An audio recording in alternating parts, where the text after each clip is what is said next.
Hello and welcome to the second episode of We Are Endangered Species. It was a very busy month again. They published the 2024 climate report, and it seems that we broke every existing negative historical record on Earth. And we are continuing down that path in the first quarter of 2025. We're going to talk about that. We're going to talk about the markets, which are down. We're going to talk about energy prices, which are up. And we're going to talk about the disasters which kind of hit planet Earth every day now. We will have two guests today, one from Washington, D.C., and the other is from Abu Dhabi in the UAE. But first, here is Balazs Just, who will tell you why we are endangered species today. And today's reason we are an endangered species is money. The Lydians brought the concept upon humanity around the 7th century BC, and although they have long been extinct, this custom of theirs stuck around. Let's not be modest, they also had other traditions. For instance, once a Lydian girl reached maturity, she would ply the trade of prostitute until she had earned a sufficient dowry, upon which she would just publicize her availability for marriage. I just can't believe that people who come up with such creative ideas for earning a living would perish. Shocking. Then again, isn't that what we do all day? We prostitute our minds, our physical powers, our creative geniuses to earn a buck. In short, not much has changed, except we globalize the trade and along with it, the trade-offs. A German car produced in Hungary has materials shipped in from China, and then the car is shipped to be sold in America. So a single product has the ability to destroy the environment multiple times before it even gets put to use. But the golden age of working for a living is coming to an end. For a while, we'll be living to work. As many people in the world already are doing that, in underpaid jobs, mass-producing shit nobody actually needs, only wants. Then, once climate change perishes crops and destroys shipping routes and floods the mines, we'll go back to the very old days of hunting and gathering, and that will really be for things we need, not so much for things we want. According to a study published in Forbes, the global economy faces a 50% GDP loss without climate change action. If I were to go into details about what this means, it would be like a software license agreement you scroll through without reading and then clicking, I agree. So let me just cut to the chase. We are fucked. And that's the sugar-coated version. But don't take my word for it. Here to discuss the matter further is today's first guest, Gilson Riberio da Costa, who is joining us from Abu Dhabi in the UAE. He is an expert of new financial technology, economic compliance, and virtual assets. Gilson worked as an investment banker at JP Morgan Chase and is the founder and CEO of VAF Global, pioneering in the new compliance solutions in an ever-changing business world. So, hey, Gilson, a personal question. So you had a very direct run-in with climate change last year in April when the so-called big storm hit Dubai. That kind of rendered Dubai useless for days. How was that from up close and personal? Yeah, it was surreal, seeing a city like Dubai, known for its precision and like world-class infrastructure, literally brought to a halt was really eye-opening. What stood out though was the rapid response. Like authorities were on the ground quickly, and the recovery was pretty swift. It really reminded me how serious the UAE takes resilience and future-proofing its systems. Okay, and as we see in other parts of the world, like the US, that insurance companies are now dropping climate change related damage from Sure. their portfolio. As I remember, the UAE government actually vouched for the damages and kind of forced the insurance companies to pay out every penny.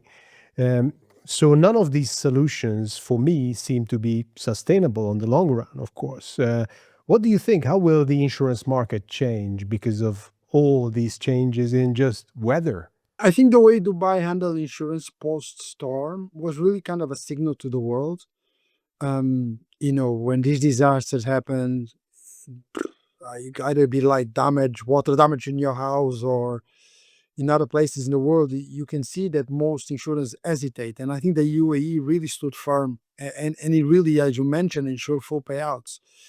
It kind of shows maturity in the policy making that kind of prioritize economic Nick, kind of like continuity and trust by the citizens, which kind of becoming a hallmark of how this region really manage the climate risk. So I think that was actually kind of really again eye opening for me, coming from Europe, how they managed this, how the government was so quick to act, and mostly really ensuring full payouts, and that message was put out very very early, and that really helped stabilize the economy, but also from a citizen kind of trust perspective, it really went a long way. But you know, the UAE has the funds available to handle such, you know, quick hit on its infrastructure. Most insurance companies that I know of, you know, have the clause "acts of God" in their insurance and Yeah, this insurance. So, but once we acknowledge the fact that this is not an act of God, that climate change is in fact man-made, so anything that happens as a result of it cannot be called an act of God because it was an act of men.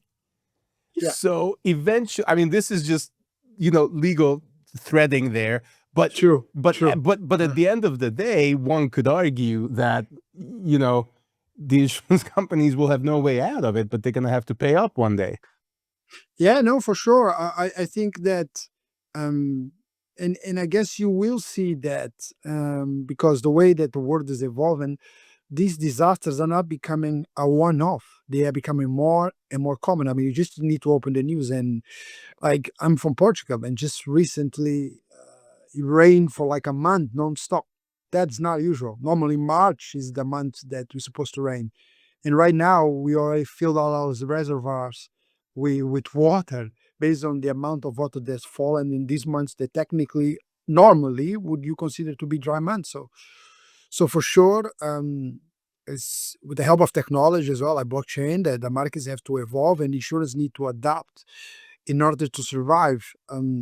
Otherwise, as you mentioned, correct, like what is to be an act of God is becoming like a day-to-day occurrence. So how do you call that an act of God anymore? Back to a bit to the storm and just to kind of roll onto the markets. Did that big storm, which hit the news everywhere in the world, like I don't even remember a story like that before, which from Dubai disaster hit the whole world. It was number one news for days. Uh, Yeah. did that have an effect on the markets at that time? Did you see anything on the exchanges or how Dubai's economy is affected? Definitely. I think there was definitely some jitters in particular because this actually didn't just affect the UAE. I remember about also Oman as an example. Um, but particularly here, I would say that it bounced back fairly quickly. The city did came to a stop for one day or two, almost, I'd say. So definitely you felt that pinch in the market. Um, but I think the city financial system is really built on agility. And events like these push both private and public sectors to invest more heavily in really long-term risk mitigation. So in a way, you could even argue they actually accelerate a lot of smart decision making. So that is again something that in this particular part of the world, comparing to Europe as an example, how quickly decisions are made really minimize the impact that normally you would expect to see in the markets. And again, back to the fact that these rich Gulf countries have one thing Europe hasn't got: money, a lot of it. Yeah. So when we talk about mitigating the effects of climate change, we talk about wondrous projects like gigawatts of solar built in the deserts. There is the amazing rehabilitation of the Dubai coastline, $70 Right. billion or so going on. So there are lots of projects. We are talking about hundreds of billions here on the long run. But do you think is it just the question of money to fight climate change, or there are other factors to it too? Because if it's the question of climate change, we know that, for instance, Europe and other parts of the world are doomed. Yeah, no, for sure.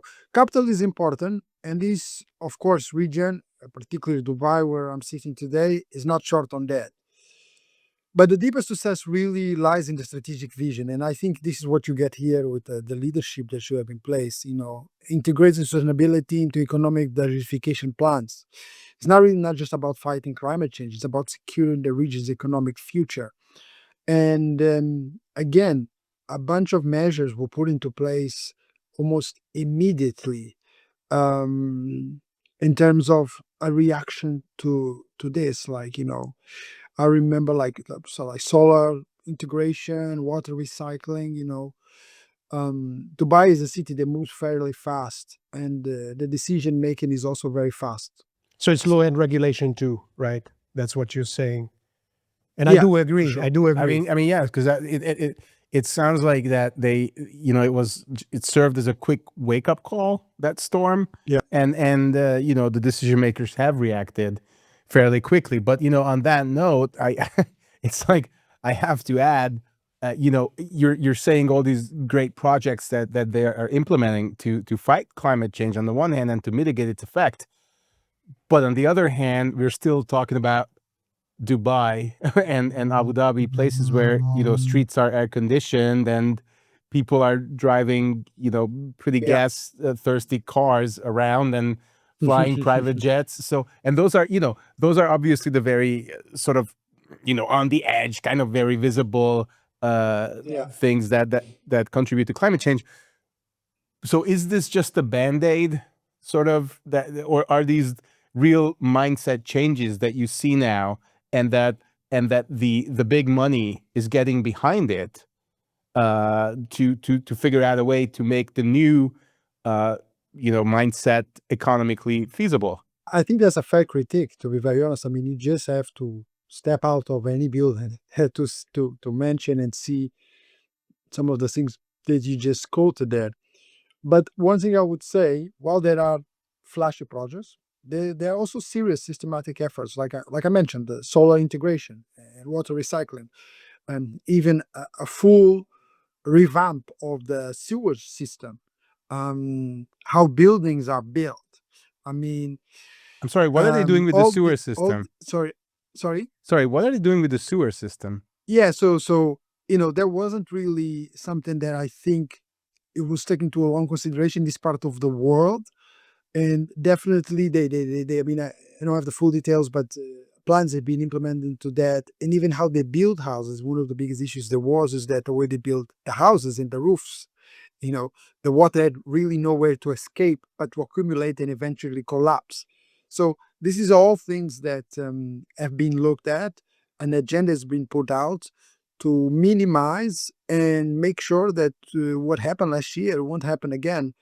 um, the balance isn't perfect, but it's definitely trending towards long-term environmental accountability. I remember in Dubai, even a smaller rainfall caused like Yeah, big problems on the street. There was no way, and the water couldn't just go away from the roads. And yeah, even on yeah, Sheikh Zayed Road, it was a huge like lakes forming in small for sure. rainfall. And just if we are money, you're coming from banking. Let's talk a bit about fintech. Paying by card causes 2 grams of CO2 emissions. Online payment, 3 grams of CO2 emissions. And of course, when you use cash, it's 22 grams of CO2 emissions. Uh, some say, and I do agree with them, that our financial system, our financial technology is outdated, which we use day by day. Is there an alternative for the future? Our financial systems globally weren't designed with emissions in mind. This, you could say, it's a new concern. Not so new, but not when, if you look back at when these were designed, there was something that definitely it wasn't anyone's mind. They weren't even aware that to be an issue. But in Dubai, I would say fintech has been leveraged to embed green logic into financial tools, from green lending to blockchain powered traceability. It's definitely forward looking shift that aligns with financial innovation, with environmental outcomes. And you can see that also in Europe. I think that companies that have this in mind already getting some reputational and even potential competition advantage in the market. You mentioned blockchain, and let's talk a bit about blockchain and crypto. Um, blockchain and of course new solutions on blockchain have zero or close to zero emissions, and this is not the old times of mining Bitcoin out of a coal mine, burnt electricity, and especially after the transition from proof of work to proof of stake. Can this be the solution? Okay, I'm sorry, Zoltan, before we go on with this, for those of us who are not on TikTok, and I have no idea what he just even asked, can you, when answering, Gilson, could you go into some like blockchain for dummies and what he just asked? Because I genuinely don't get it.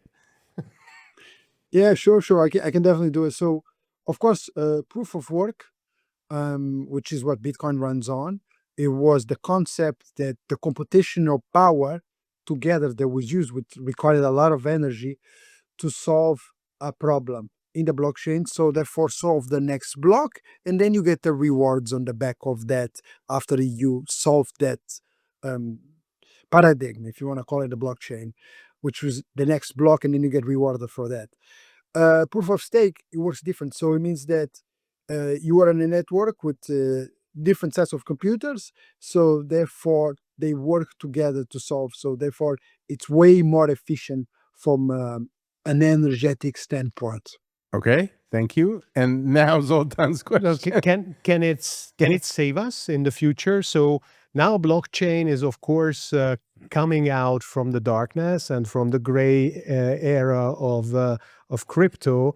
Uh, can it like replace our financial systems and become the new network we use for fintech, banking, transactions, shopping, all that? I think that blockchain is not the answer for everything for sure, but definitely can help us be more efficient, as you mentioned. I think traceability is something that is huge and really allow us with the blockchain to remain accountable.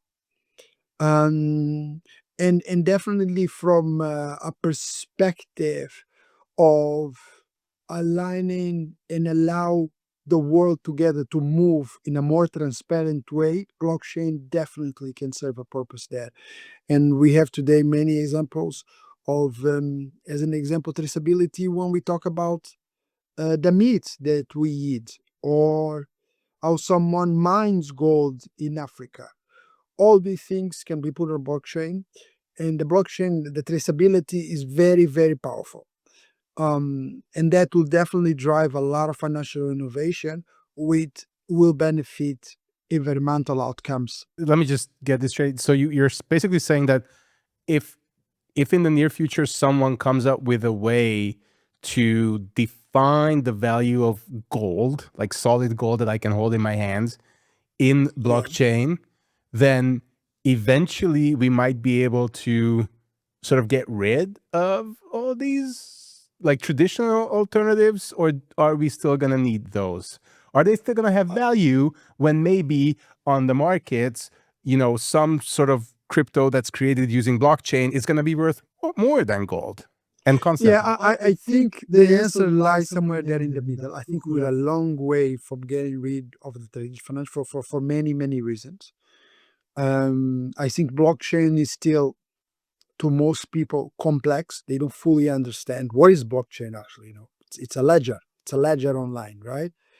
Um, where we can see and is immutable. So that should build trust. But I would say that definitely we're still a long way. But I believe that we are progressing very fast, and innovation is there. I believe that somewhere in the middle lies the solution. I don't think blockchain again is the answer for everything, but I can definitely see blockchain solving many issues and having to facilitate and just make everything more efficient, in terms of how we do some of the things that we do today. Efficient and transparent. And you are working in Absolutely. you are working in compliance. So let's Mhm. get back to that because you're doing like some pioneer compliance work in Dubai, serving companies which are on pioneers or vanguards on the territory of blockchain and new technology, and you are basically going with regulators, discussing problems which they have no idea about sometimes because these technologies are so new that there is no regulation. So it's basically building regulation and then being compliant and making your clients compliant with those.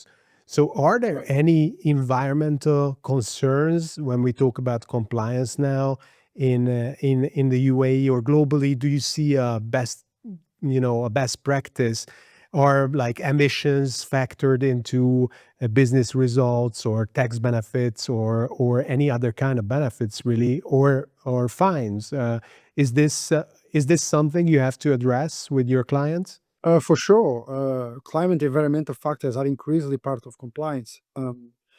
ESG reporting, emissions tracking are becoming standard even for mid-sized business. So therefore, it's something that we discuss with several of our clients, and something that the let's say, particularly the most sophisticated clients, regulated clients, are very aware of it. Regulators, as you mentioned, are beginning to link sustainability to licensing and funding initiatives. And then you have, of course, formal tax benefits. They're still developing. SG compliant companies, like I mentioned before, um, I believe today they already gain reputational and financial advantage. And early adopters are clearly better positioned for long-term success. There's a concept, laissez-faire. I'm sure I don't have to introduce it to you working in Yeah. economics. So the invisible hand, right? So there was a school of thought prevailing for many, many decades that eventually the market will correct itself somehow. You're now Mhm. saying that the new regulations are, pretty strict on all this, and governments are getting involved, and the big corporations are already, sort of adhering to those new regulations regarding coping with climate change. Projections show that a 3-degree warning will cause 4 billion deaths by 2050. Right. Because there will be such a breakdown in the ecosystems and state failures and loss of capital, and boom, we're done. Do you think anyone, I mean, aside for doomsdayers and those preppers, has a feasible plan for this scenario? Well, I mean, I think that's definitely a daunting scenario, but I think not without hope. I think while most global plan fall short, here in Dubai, I believe they're actively preparing, investing in climate resilient infrastructure, food security, and clean energy. And these aren't just reactive; they're strategic. And we can also see global shifts again, like ESG integration and green finance. This is real. Coming from banking, this was definitely part of something that has to be considered, and the regulation that is in place to reward or punish who doesn't follow. So the tools exist. I think what's missing is urgency and global coordination. So yes, feasible plans are out there, but execution, I guess, is everything, like anything else in life. Last question, again, a personal one.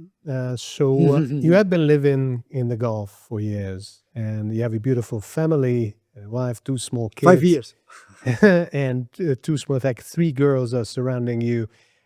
But the winters are getting kind of colder, as I see it, and way wetter in the Gulf. Also, summers are getting hotter. And how do you cope with these changes? How do you cope, for instance, with 50 plus degrees Celsius in the summer? How long will this area be livable? Yeah, I would say that most people in the UAE, as an example, the way they cope is that they go to Europe for the summer. People like me, they have to stay here and work. I would say early outings. I mean, there's a lot of kind of indoor spaces, of course, loads of rehydration. But you can't ignore how intense summers are becoming, really. I guess what gives me hope is that Dubai isn't just coping, it's literally investing in making the city livable long term. Through smart urban design and technology, you see a lot of the developing now is how green they are, some of the new projects. It's really amazing to look at it and think that you go into some of these projects, you think, wow, am I in Dubai or, because and I can see that change happening, right now in front of my eyes, literally on a daily basis. Dubai are really pushing to make this city livable long term. I think this is one of the priorities in the agenda of their government in charge. So, as you said earlier, I mean, it is just basically a lack of global coordination and a lack of a global sense of urgency. Because Yeah. if in Dubai, I mean, yes, they are capital rich and they can afford to do it, but essentially, if the directive comes down and people just set their minds to it, they'll do it, and that's it. We're done. Like, yeah, it's Yeah. easy Question lesson and money. It's if you can and decision. and decision, regulations and money. Yeah, I think you can have all the money in the world, and Europe is not short of funding and projects that they fund, but it's all about accountability and following it through. And I think that's what you see here in this region is that you know it's the change is swift and people are held accountable. So therefore, there's no such thing as discussions ongoing for 7, 8 years to make one decision. Right? Things happen like decision is made, and that's it. It's happened. I think you said the key phrase. We're going to close with that. That I think about money and laws and regulations, people are held accountable, and I want that to echo that. That's an example we should kind of adopt in Europe and in the U.S. That I think we are very much lagging behind in that one. Thank you very much, Gilson, for joining us today. Thank you. And have a Great great to And day. my have you. pleasure.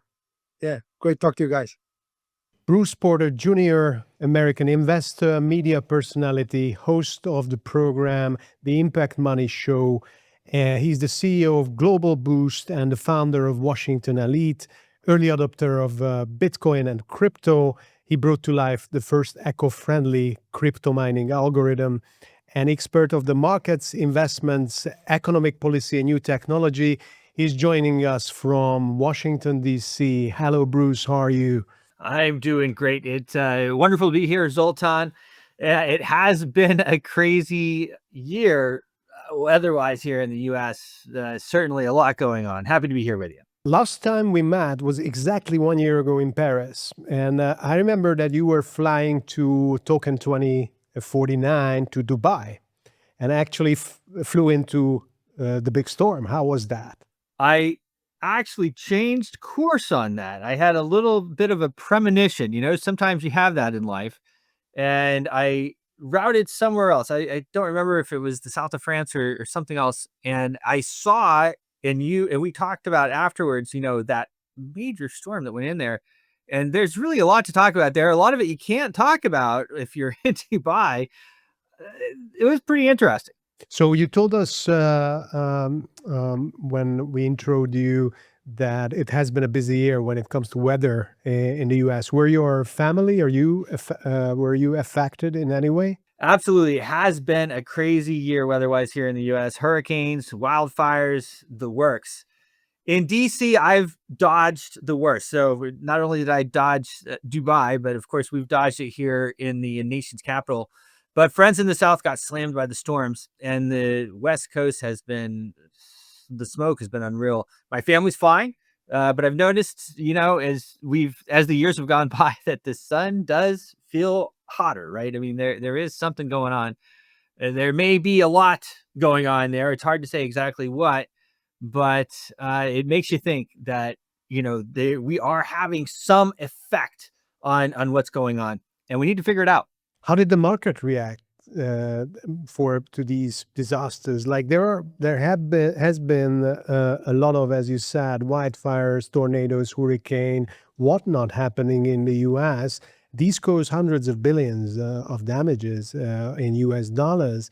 And how did the markets react to that? Did they react? Well, it's absolutely correct. I'm in the markets all the time. So for me, when anything happens, of course, it can be, and of course, I have a lot of people that follow me through the shows and my X account and everything else. So these things are, they do have a big effect. The markets took a hit and then rebound. Storms, they mess up the supply chains, the energies, prices spike, the insurance coverage dips.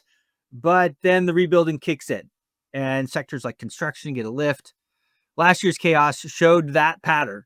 Investors are eyeing, tech solutions though, somewhat like your solution, Zoltan, with the solar company and the tokenization. This is the kinds of things that they're watching for a stable, future focused based strategy when even the weather is nuts.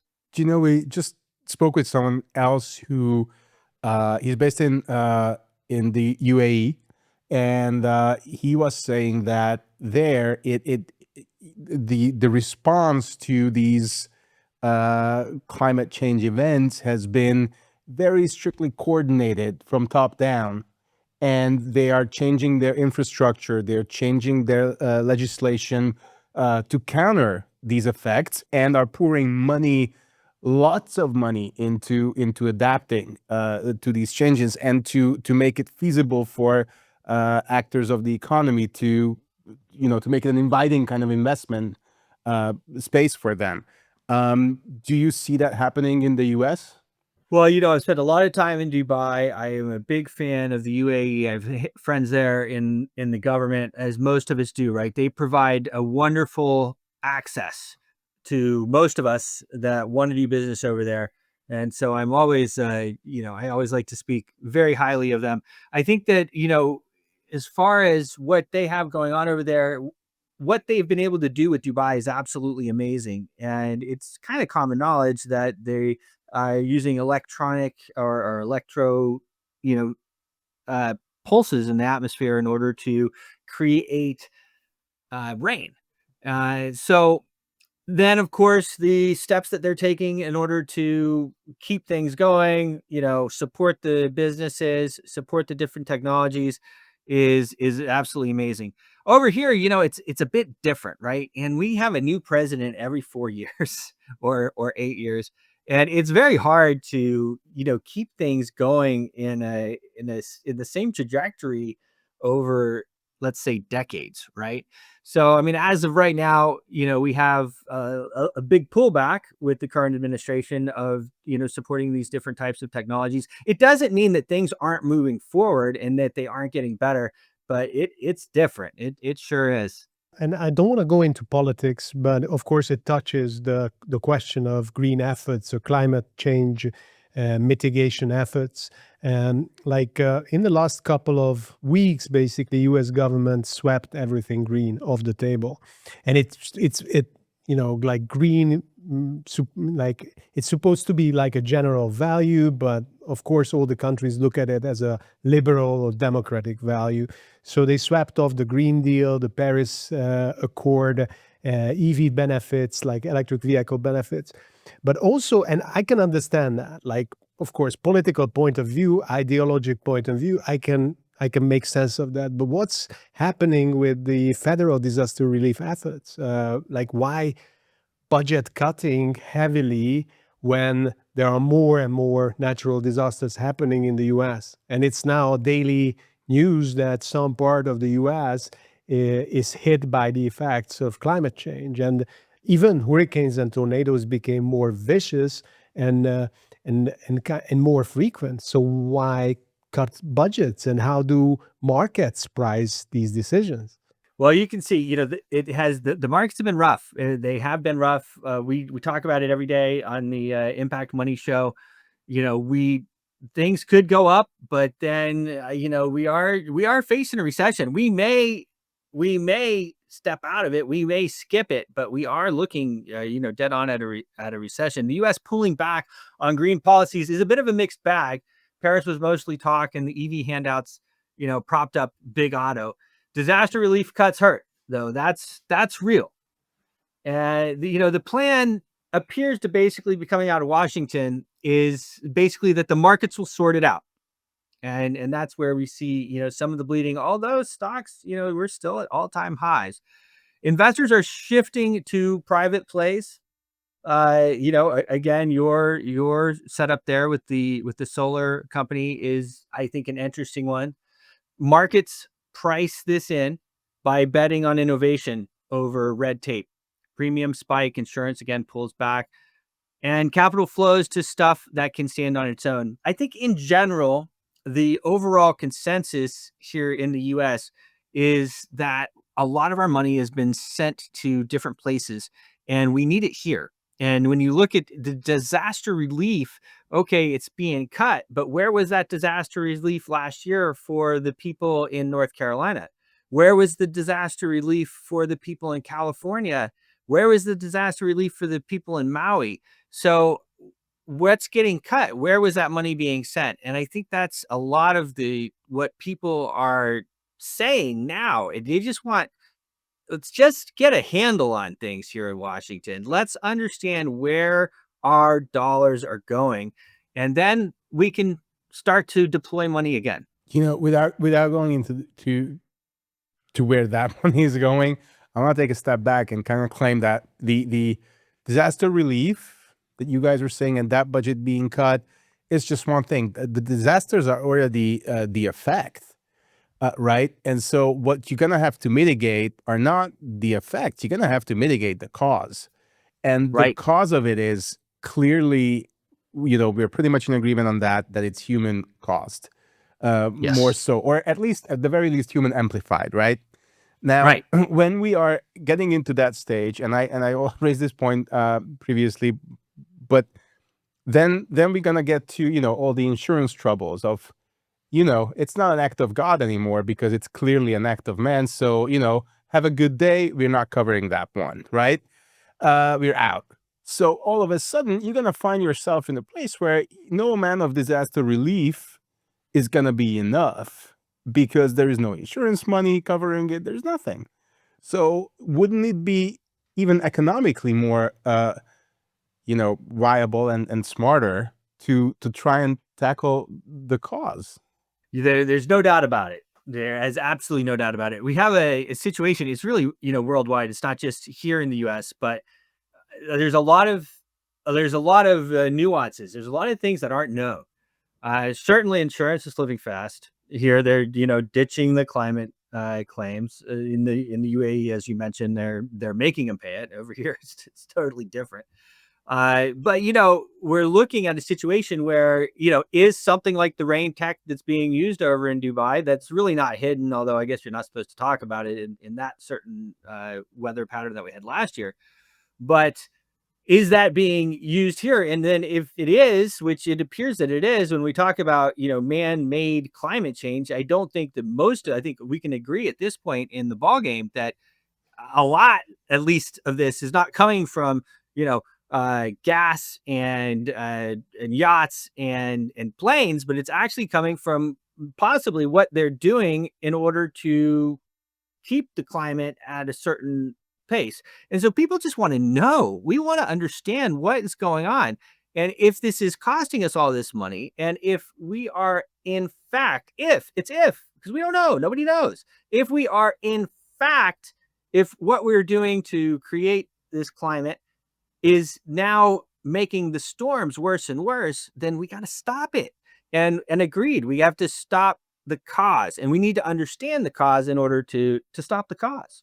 Bruce, if like insurance companies are bailing out of the climate change claims, but what will happen to all these places then? Like, who will invest without insurance in building infrastructure, business, building a private home? Even I wouldn't buy a home where I cannot insure it against these natural disasters.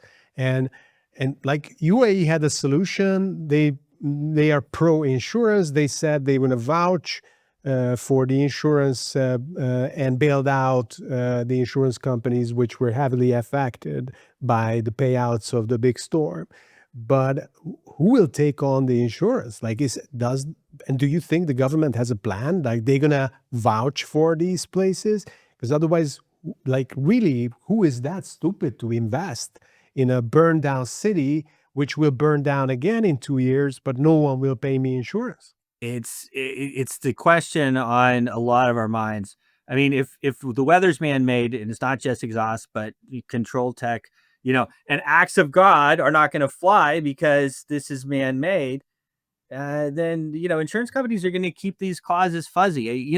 How are the insurance companies supposed to pay out if these things keep happening. An act of God or an act of war or whatever is supposed to happen, so not often that these companies can still survive. So they're going to keep it fuzzy. It's an escape hatch for sure.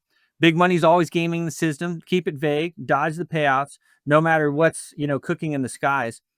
I agree. Who's going to want to, even like, let's talk about, I know people that lost their homes out in California. Who's going to want to go build a home out there without any type of system or something in place in order to stop what's going on? And so go ahead. Yeah, sorry. I was just going to say that, yeah, you're right. LA was not built for this climate, right? But then, because it's in the middle of, Santa Ana winds, everything is deserted. And, in Hollywood's heyday in the 30s, it was orange groves and eucalyptus trees and everything all around. And you read any William Goldman book and you'll get the sense. But now, it's a desert. And worse than that, now it's burnt down.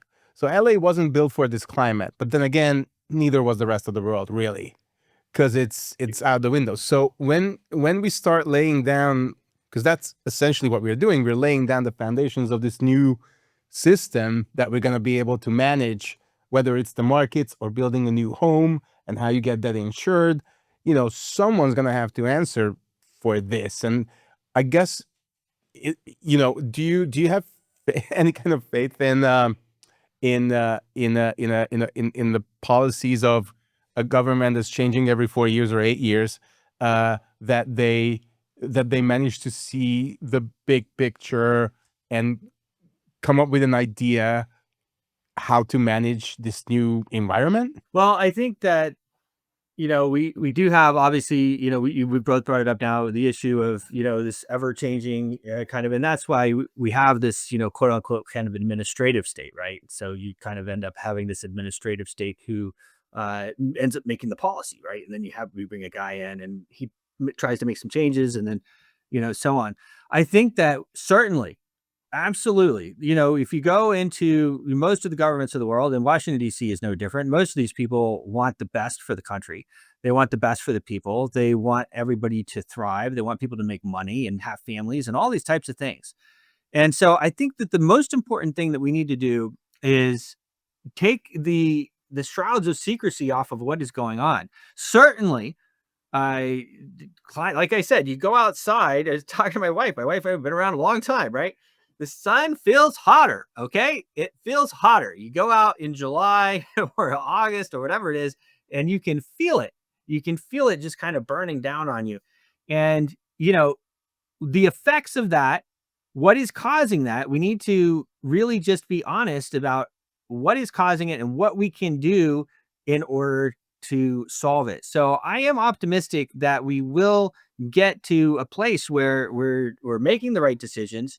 But we have to take this bureaucracy level and get them to, I guess, accept. First of all, we need to expose what it is exactly that's going on. What are all of the man-made factors that are affecting the climate, and then have have it to be accepted by the bureaucrats, the ones who are making the policy.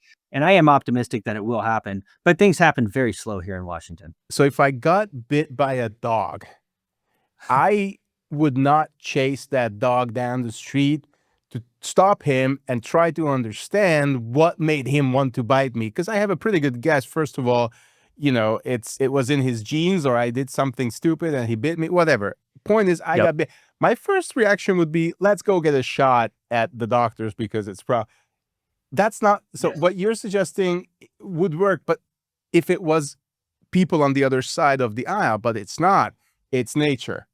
So who are we chasing for that answer? Also, was it a Democrat dog or a Republican dog? That's not that question. I think it was a libertarian. or an independent, which is, even worse. Even worse. Yeah. Even worse. So, Right. let's leave politics and go into the blue sea of opportunities. You are a pioneer in Bitcoin, crypto, and all things blockchain. And these were, these used to be very emission-heavy technologies. Now there is a transition, but you are pioneering in something else. And I know that Balázs has a question about that you were part of bringing to life the world's first eco-friendly algorithm to help the third world to be part of the crypto boom. What is an eco-friendly algorithm? I don't understand that. Balázs doesn't understand that, and I want to hear about it. And can it help us to kind of climate-proof and future-proof our lives if we go down that path of making algorithms eco-friendly? Bruce. Definitely, Zoltan. Early crypto was an energy beast. I mean, it still is, really, but we found a lot of clean ways to do that. And we've pivoted. So my eco-friendly algorithm at Global Boost, it slashes the power use. And, there was, at the time, it was pretty revolutionary. I guess it still is over a decade later. So what we did was we used a new algorithm, a hashing algorithm called YesScript. And YesScript, by a variety, I mean, without getting too technical, I can get technical if you want, but a variety of different ways, increasing the how much memory that's needed in order to solve the different equations by requiring for certain parts of the equation to be saved in the memory before the other parts of the equation can be solved. We are able to make it where a GPU doesn't really have so much of a advantage over a CPU. So in the beginning, I mean, if you had a good CPU, you could get, at mine maybe at like 5 or 6,000 kilohashes, right? Whereas a GPU you hooked up to one of our blockchains, and there were a few blockchains that ended up using it, and we still do, YesScript, you would get like 1 or 1.5 thousand kilohashes. So it was a big difference. And I think that, for us, it also helped with the decentralization of everything, right? So it was eco-friendly, right? Because you have these massive GPU farms, which of course, I think we're going to talk about that a little bit more. There's all these different uses that they're doing now as well. But, those take a lot of power. And so what this enabled was people to just open up their laptop, and as long as they had a decent CPU, especially in the beginning, they could go ahead and mine the blockchain and get some coins. And so that it was kind of, it was revolutionary time. I mean, we're talking before Ethereum, before proof of stake, and then proof of stake came along. And of course, that was touted as being eco-friendly as well. And of course it is. There's no doubt about it. There's issues with doing a proof of stake because, of course, the thing about, even if you're using a YesScript or some other type of hashing algorithm that it makes GPUs not as effective, you're still having to output a certain amount of money in order to make the coins. And if you have to spend money to get the coins, then you're more likely not to sell those coins at a loss, right? You want to sell those coins for at least what you spent to mine them. And so that whole ecosystem of Bitcoin and blockchain is really powerful. And once you get off of that and go into the proof of stake, it doesn't really cost you anything to just get the coins. If you have a bunch of them, you get more usually. And so proof of work, the mining algorithm and the process of mining is what keeps up the entire crypto ecosystem. So because Bitcoin, if Bitcoin went to zero, then everything would crash, right? So Bitcoin, the proof of work, is what sustains and what holds up the entire crypto ecosystem. So I think that, it's important for us to all do our part. It's one of course, we want to get to the bottom of why everything is happening. We have some ideas. We know some of the things like that. We know that if we have a bunch of GPUs, GPU farm, that's going to create a lot of emissions and everything else. So I mean, that's obvious. You want to do that. So yeah, we're honored to do it. YesScript has been used in a number of things. Solar D's, I believe, as it goes by. He's a Russian security specialist. He's a hacker. He's the one who actually came up with the algorithm. We were the pioneers, one of the first to use it, and we're really proud of it. Balázs, did you get that? Did you understand now? You know what? You're thinking I'm still that dumb, but I'm actually following it because Bruce is explaining in a language that I can actually understand at this point. But I, say for following it, I'm still looking at the driving philosophy behind it, which is essentially, let's drive the economy. Let's, the aim is still growth and making more money, which, in my mind, it was part of the thinking that got us into the mess to begin with, right? Because we constantly go growth, growth, growth. Yeah, but resources are limited, and the number of people on planet Earth, 8 point couple of billion. But then again, as you read this week, it may have been miscounted, and we might be closer to 10 billion. I don't know if you read that. No, Yeah, I didn't because read they that. Interesting. apparently they didn't account for a lot of people in war zones and people who have been displaced. Yeah. So Wow. the current estimate by Oxfam is actually we may be 1.2 billion more than originally estimated. That's So pretty exciting. with this, yeah, We need more sandwiches for this party, guys. yeah, we a lot more. We're gonna hit 10 billion a lot quicker than we thought, and at which point, our resources are depleted. So if we keep driving growth with whatever technology it is, how are we gonna sustain it? Well, I think that, it's one of those things where, my dad always used to say, and he's not the first one to say it, but if you aren't moving forward, you're moving backwards, right? If you're standing still, you're moving backwards. So, kind of like in a roundabout way, I don't think that we can stop growing. We need to go to Mars. We need to go back to the moon. We need to keep expanding in order to, I mean, the fact that we have 1.2 billion, possibly 1.2 billion more people than we thought is pretty crazy. And I know, and I'm sure, in your countries it's the same way, but if you drive around, I mean, here in Washington, of course, it's a little different, but you drive around places that we go skiing and, other places, and there's just empty areas. Now, agreed. We need those trees. We need to, keep this thing breathing, and everything's alive, right? I mean, all the space is alive. So I think that the thought of sustainability is important because we need to make sure that we're doing the right things. But a pro-growth mindset is even more important because that's what's actually going to save us. The growth is what actually saves us. It's the families, it's the more people that we have here, it's the geniuses that come out that save us. So I think that is kind of a thought mindset that is shared by a lot of Americans. And, it's not everybody, obviously, but I think that we're going to solve a lot of these sustainability issues by actually growing. And that mindset it's a lot more favorable to deal with as well. I love technology. I'm a big fan of an adopter of everything, and I'm advocate for blockchain and sustainable solutions. Also, I see that technology is more kind of held up in growth as well. So we boost the output instead of boosting the efficiency. And if you look at, like, there are good technologies, like blockchain is one, virtual reality, kind of finding its place slowly. So not as a boom as AI, but kind of finding its place slowly and already saving a lot on emissions, minimal like energy needed to run these headsets.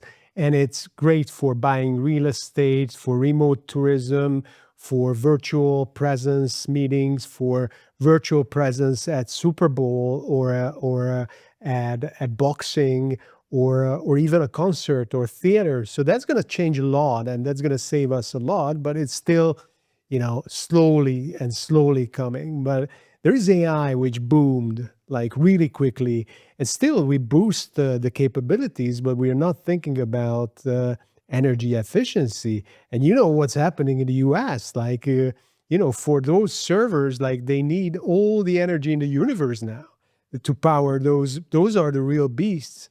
So, and I circle back to blockchain with this. Like blockchain is an amazing technology. It's efficient. It's very efficient, very low emission, and also it's the costs and transparency is amazing. Can these things? Can we concentrate on new technology and efficiency like blockchain to change our like ancient ways of administration and banking or financial systems? Can we do that? Can this save us? There's no doubt that this is the way. I mean, you see, gosh, we had a conference here, the DC Blockchain Summit here in Washington yesterday, and it was just really surprising. I remember going to Consensus a few years ago in New York and being like, "Gosh, this is all suits now. Like, what's going on?" And then they moved it to Austin, and it was kind of a festival again. But it was pretty interesting yesterday. You know, we had the House Majority Whip, we had several senators there, we had different congressmen. I mean, you know, every second or third person was a lawyer. I mean, it's really something else, and we're now really putting our arms around this technology. And it looks, you know, if you just look at the amount of energy that's used in all of the banks across the U.S. and then compared it to the amount of money that's being used or amount of energy that's being used to mine, it's a stark contrast. Like it's actually we're using less energy in the blockchain than we are with all the banks, which is pretty interesting. VR is clutch, of course. It is less travel, right? Big savings. AI is a hog with those server farms, but again, that is how we started out with Bitcoin, and you know we found better ways in order to do it, and a lot of those AI server farms are being built next to and developing actually these new clean energy ways, whether it's, you know, hydroelectricity or it's solar, like your business, like your company. And or even I'm actually a big fan of modular nuclear, small reactors, clean output, 3D printing for construction. Yeah, we Also here in less this waste. region we are not big fans because of historical reasons of building more. But yeah, We are, unless they're, built a certain way and are known to explode every once in a while. Yeah, it's true. It's true. You know, there's no like I'm not saying of course I have all the answers and there's no perfect solution, right? But But I think that it's worth looking into, certainly like these other from what things. you are saying, though, it comes across. I mean, and I'm very happy every once in a while when I get to hear, and I'm saying every once in a while because most of the time I don't hear people talking as optimistically and as positively about the future as you are. And so I'm very happy to hear these thoughts that we can science our way out of this shit and finance our way out of this shit. And the fact that you obviously seem to be extremely knowledgeable on this, and that you project such optimism for the future. That's sometimes very encouraging to see. We don't always want to bring people down. I hear you. And growth is a double-edged sword. I'm not banking on science alone. You know, believe me, it's adapting with what works. Bruce, like you are a socialite, like you are a social figure. You have your own social thing built up, not just on virtual social media, but in present, in-person events. There is the Washington elite. You meet people every day, and no, you just go through public events like it was yours. Like I saw you doing this. So you Thank you. meet a lot of people now in the USA. Yes. When you're just chit chatting, and I'm not talking about the event itself, but when you're chit chatting with a drink with people, is climate change a chat topic now in the US? Are there do you talk to people who are actually worried about what's happening in with those tornadoes or the sun getting warmer or what happened with the wildfires? Or in do they just California? kind of go, yeah, the libtards lit LA on fire again? Like, what's the consensus? Yeah, well, it pops up. It's really split. If we have an interesting situation here, and to your point, thank you very much. We actually just finished a Bitcoin Palooza up in New York City. We're going to do it again in Las Vegas on May 27th during BTC 2025, Bitcoin Palooza. That was like kind of a new event that we did, more rock and roll. And, I don't know, you probably play some instruments or something, Zoltan, or sing, but I wrote a song as well. So I was up on stage singing. But to answer your question, it does pop up. We have a kind of a split community. We have on one side, people saying, okay, yes, we have this going on. We have this climate change, if you want to call it that, or we have this situation where we're having these fires. You look at Maui, you look at California, you look at North Carolina. But one side is saying this is because we're burning fossil fuels and we're doing all this stuff. And you have the other side that's saying, well, we think that they're shooting lasers from the sky and that, this is all because they're manipulating the weather. Now, the truth is always probably somewhere in between, right? So, I always take that with a grain of salt. But is it something that people are talking about all the time? No, not really. Not here. Like I said, it comes up. They have their policy fights. You have the greener bus crowd. But the everyday folks, they're griping about the gas prices of the storm cleanup, not the GDP charts. The sun's feeling hotter. Yes, like I said, but, it's kind of hush hush. You're not supposed to talk about it unless you're in a fringe meetup. For the most part, people here in America want to get the country back on the rails. They want to have some control over what's going on. If they elect, and not to go back into the politics, but if they elect a certain person, they want to have those policies to be reflected, at least over the next few years. So things like climate change or these natural disasters that are happening, unless you're like personally affected, which is quite a few people now, or your family or something like that, it's really kind of put to the side, and people are just trying to figure out how do we make money? How do we get ourselves out of this impending recession? And how do we take advantage of the policies that are coming out of Washington right now? Bruce, thanks for joining us. At least I had a great time, and I really enjoyed hearing your Me too. thoughts. So thanks for being here with us. Me too. We had a great time. Thank you. Well, I really appreciate it, guys. Thanks for giving a platform to talk about this stuff. It is really important what's going on in the world. We all want to work together and make it a better place and have something that we can leave our kids and our grandkids that they can be proud of. I know, our parents, they did their best, but maybe as they went into their twilight, they thought, gosh, it's worse. It may be worse than when I left. I think the World War II generation, they felt like they left it better. I think that the boomers and whatnot, they're thinking, my gosh, it's worse.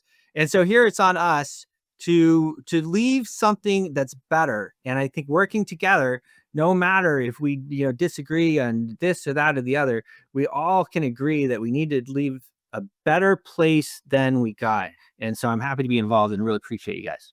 Amen to that. Thanks for being here. As Bola said in the first episode, I can't put a price tag on your survival, but some people surely can, and they will.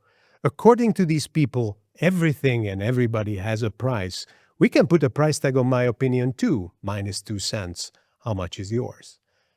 Money makes the world go round, to quote the lyrics of the musical Cabaret. But does it really now?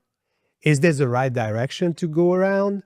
Outdated financial, social, and energy trading systems, lagging regulations and laws, clueless politics, and so on and so on. Inflation, increasing prices, trade wars, unstable markets, all the results of the insecurities of the so-called big money. To simplify the equation, big money moves politics, politics makes decisions and laws and regulations and put a price tag on your bread and even on your faith. So politics move the markets, traditionally in the direction of big money. So what happened to this well-oiled machine this year? Everything's supposed to be a business as usual, right? Big money moves politics, politics are moving the markets, increasing the price of your bread and your eggs, and deciding if your faith goes on sale now or not. Also, they kind of canceled climate change. So basically, they put a price tag on the lives of 8 to 10 million people for this year, and who knows how much for the years to come. And now even big money sees that it's not the right direction. We are burning billions from GDPs and markets every day. Forecasts show recession and doom. But hey, you out there, you the big money people, I just have a couple of questions. You say big money goes into the sure things like fossil fuels and defense.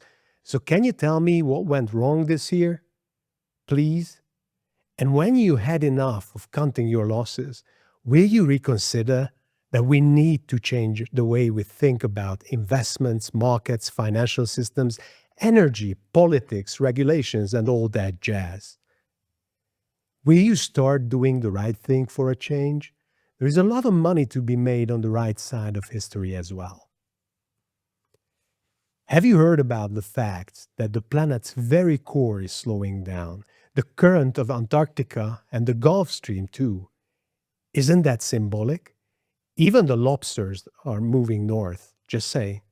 For me, it seems that nature is already putting a price tag on your big money. So that's my 2 cents for you if you want to put a price tag on it. But be very careful putting a price tag on human lives. Why? Well, empires, economies, industries, cultures crumbled to dust or got destroyed in the blink of an eye throughout our history. But we are humans, and one thing we do, we survive. My bet is still on humans. Where is yours? Until next time, goodbye.